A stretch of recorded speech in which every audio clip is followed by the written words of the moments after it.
Bonjour à tous, Cyril et Julie de Quad26. Aujourd'hui, un sujet un petit peu plus long, une présentation détaillée du Polaris Ranger Kinetic version premium.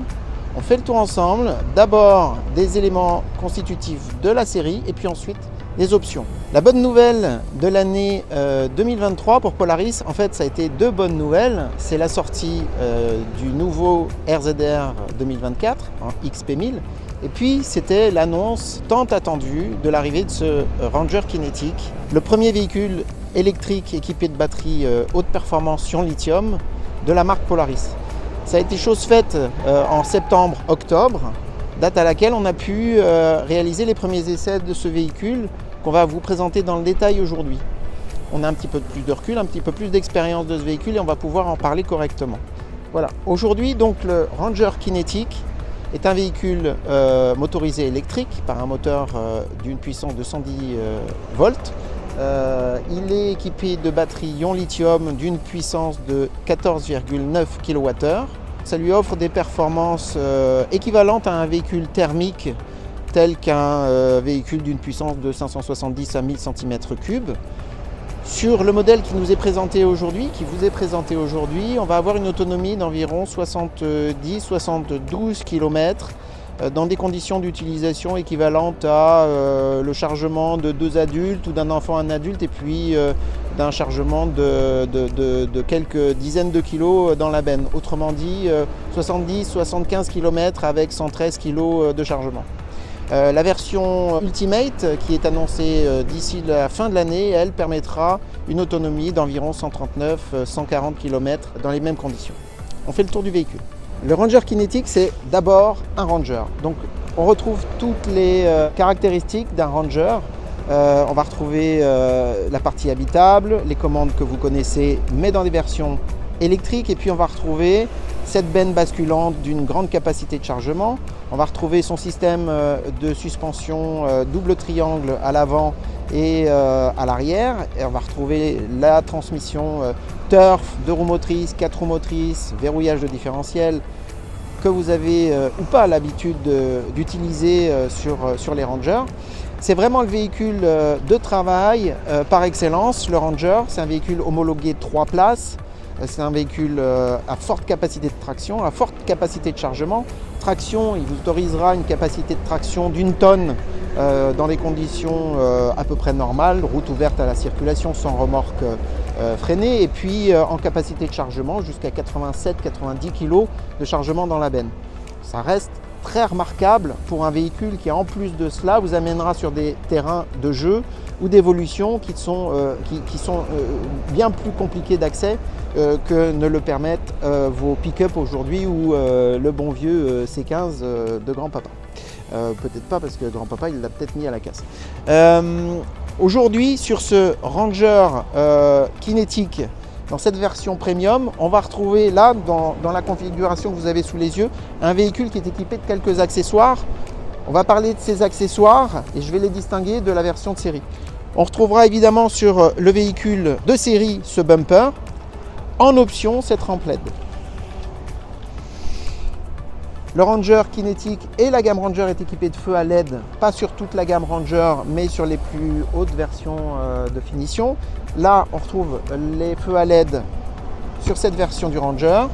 On va retrouver en option ce pare-brise vert teinté équipé d'un kit lave-glace, essuie-glace, lui en option, ainsi que le toit polycarbonate.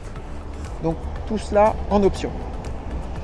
Ici, on va retrouver l'accès au véhicule dans une série d'équipements de série. Et puis, on accède à la benne, là, à travers sa commande de bascule. Ah, si c'est un vérin, qui donnera accès à la partie benne et haillon, et le haillon ouvrable de cette manière-là.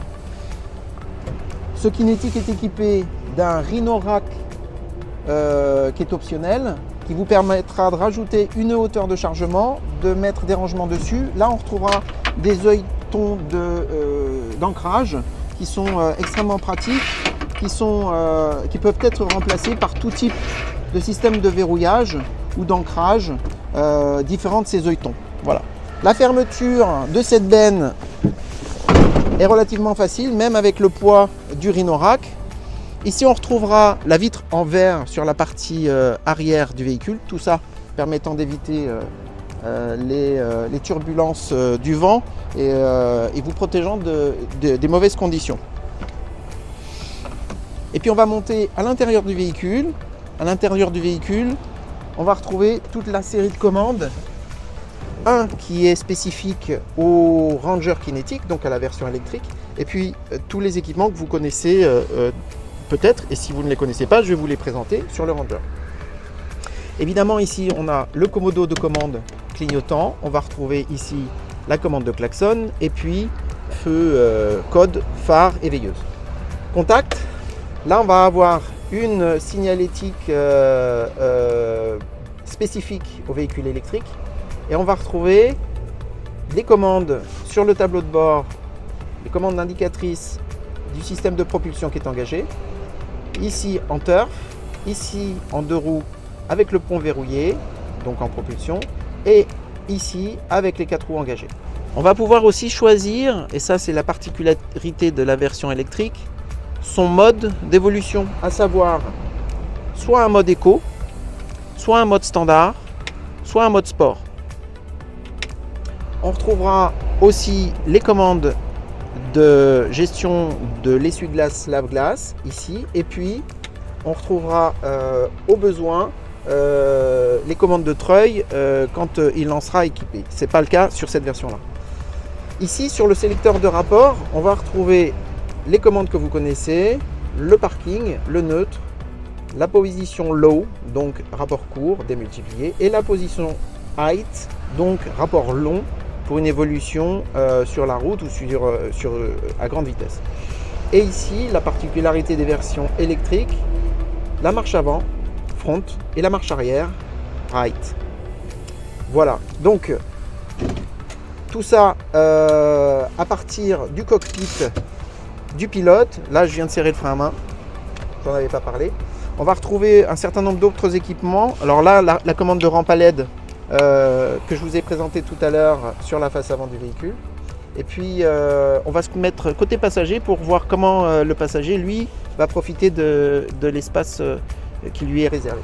Le passager, lui, sera hyper bien installé sur une sellerie qui est très très confortable, certainement la plus confortable de sa catégorie. Les lombaires super bien maintenus, une position assise complètement naturelle, une poignée de maintien ici, bien utile en cas d'évolution en zone de franchissement, et puis une boîte à gants dans laquelle il y a pas mal de rangements possibles, ici, le porte-gobelet, un ici à main droite, un à main gauche. Je veux dire, personne n'est oublié hein, dans l'aventure. Voilà. Donc la troisième place pour le passager numéro 3 qui sera au centre. Et puis on a une banquette escamotable qui donne accès à un certain nombre de rangements ici. Et puis ensuite, au besoin, à une partie un peu plus technique qui est la batterie annexe. Voilà. Parmi les options qui équipent ce véhicule, il y a ce toit polycarbonate dont on a parlé tout à l'heure, qui en l'occurrence est doublé d'une feutrine qui est un isolant phonique et un isolant thermique. Ce véhicule pouvant être complété, puisque là il est dans sa configuration demi-cabine, complété par un kit de portière, complété par un système de chauffage optionnel. Ça fera du sens d'avoir un système d'isolation au plafond pour se préserver du froid. Voilà. C'est parti pour un essai en dynamique de ce Ranger Kinetic en version premium. Contact.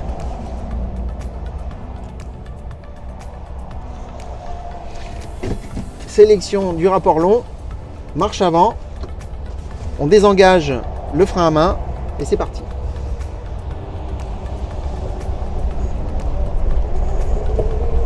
Et là, eh bien, qu'est-ce qu'on entend?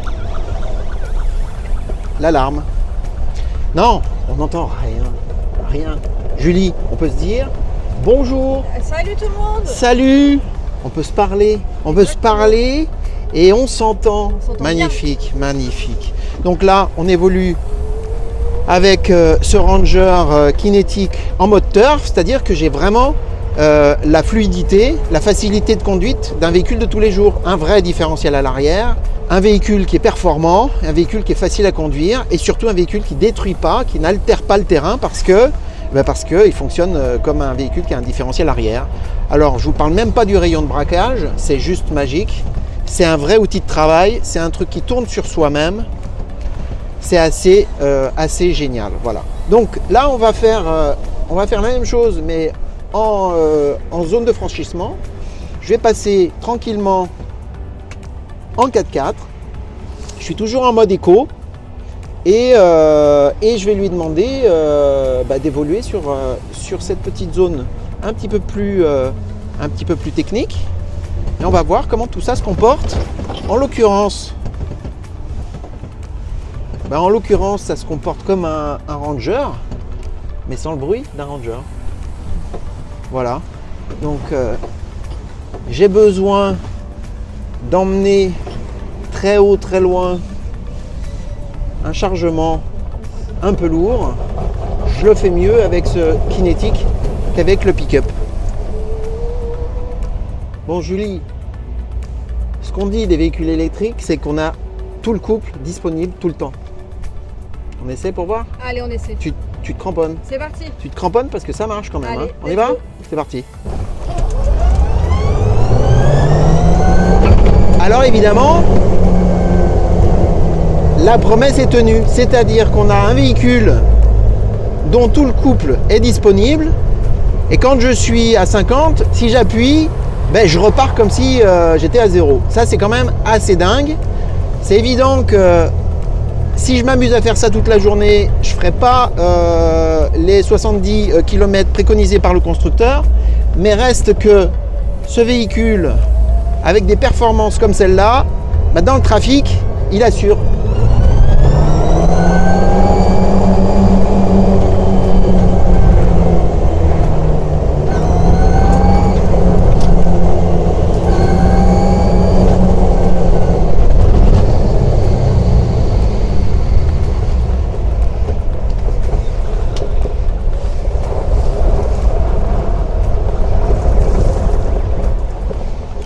Grand plus des versions récentes des véhicules électriques, la partie régénération de la batterie.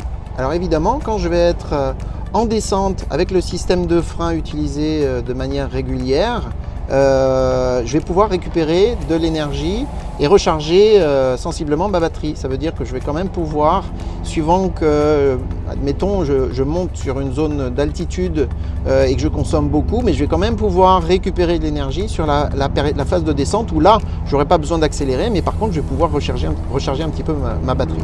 Voilà. Donc ça, c'est vraiment une caractéristique des véhicules électriques de dernière génération. En conclusion, ce Ranger kinétique qui, prix catalogue, est à 39 999 € TTC, avant mise en service et frais d'immatriculation, tel qu'il est équipé, est à 45 500 € environ. C'est un véhicule pour lequel on saura vous proposer des solutions de financement en crédit bail, donc des solutions avec un premier loyer majoré, éventuellement avec une option d'achat en fin de financement, et entre les deux avec les mensualités qui vous conviendront. Alors ça paraît assez fou de dire les choses comme ça, mais c'est un peu ça, c'est-à-dire que si je veux payer de grosses mensualités, je peux. Si je veux payer des petites mensualités, alors je vais m'acquitter un premier loyer majoré et un loyer de valeur de rachat. Entre les deux, vous choisissez la mensualité qui vous convient, à savoir des petites ou des grosses mensualités. Il faut vraiment considérer l'achat du Kinétique comme une solution de déclarer des charges pour envisager une minoration de votre déclaration fiscale, sachant que toutes les mensualités, quand il s'agit d'un loyer, vous pouvez les déduire de vos impôts en fin d'année si vous avez des résultats, et vous pouvez tous les mois récupérer la TVA. Donc c'est vraiment un véhicule pour lequel il faut avoir une approche à double visée, une manière de réduire le montant de sa déclaration d'impôt, et puis un véhicule qui évidemment aura des qualités intrinsèques tout à fait spécifiques, vous permettra d'être utilisé en zone confinée, en zone fermée, en zone d'évolution extérieure dans des conditions difficiles. Voilà. Donc aujourd'hui, on a affaire à un véhicule qui est hyper polyvalent, qui est accessible à tous les détenteurs d'un permis B. C'est un véhicule qui est économique en termes de consommation. On n'a pas regardé la partie recharge, mais évidemment, il suffit d'avoir une prise d'alimentation lambda pour remettre le véhicule en charge le temps d'une nuit. Vraiment, une solution innovante, hyper complète, qui peut apporter à l'entreprise une image dont elle a besoin, celle de la protection de l'environnement et de non-utilisation d'énergie fossile. Donc n'hésitez pas à nous solliciter pour la mise à disposition de ce véhicule. Aujourd'hui, on propose le prêt de ce véhicule pendant 3 jours dans des conditions qui vous seront redites quand vous nous contacterez pour savoir si c'est possible avec vous. On vous met ce véhicule à disposition pendant 3 jours. Ça reste le meilleur moyen de se faire une vraie idée de ses caractéristiques. Voilà. Contactez Quad 38, Quad 26 et Quad Action à Marciol. Et puis retrouvez-nous sur les réseaux sociaux. À très bientôt.